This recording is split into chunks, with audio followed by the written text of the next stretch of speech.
Moïse Weinberg fait partie des compositeurs juifs qui ont souffert bien des malheurs sous les nazis.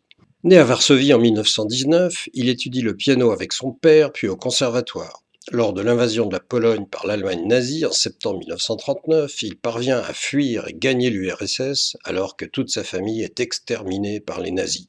Weinberg s'installe à Minsk, en Biélorussie, puis à Tachkent, en Ouzbékistan, d'où il parvient, en 1943, à faire découvrir ses premières partitions à Dmitri Shostakovich. Et Shostakovich apprécie l'œuvre de Weinberg et favorise son installation à Moscou.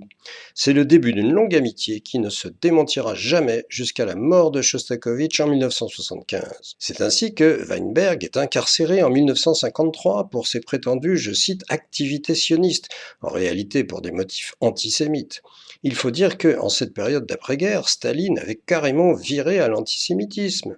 Or, Shostakovich fait signer une pétition qu'il adresse à Lavrenti Beria, l'effroyable chef du NKVD, pour venir en aide à Weinberg. Il faut bien réaliser le risque pris par Shosta qui, bien que compositeur officiellement reconnu, n'était pas à l'abri de représailles de l'administration stalinienne.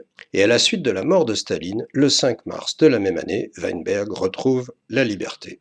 Les années 60 voient la consécration de sa musique avec une œuvre immense comportant notamment 22 symphonies, dont une symphonie Kaddish, écrite à la mémoire des Juifs qui périrent dans le ghetto de Varsovie, écrite évidemment dans un style très tragique.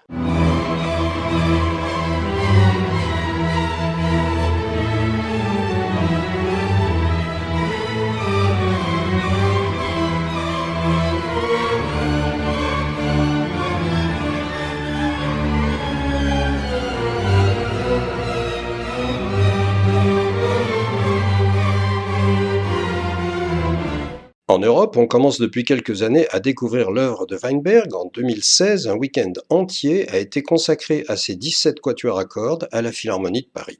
En 1990, Weinberg reçut le prix d'État de l'URSS, toutefois, ses malheurs ne s'arrêtèrent pas là, puisque ces dernières années furent assombries par la maladie, notamment la maladie de Crohn, maladie intestinale dont la fréquence est connue pour être élevée chez les juifs ashkénazes. Il meurt le 26 février 1996 à Moscou, dans la plus grande précarité.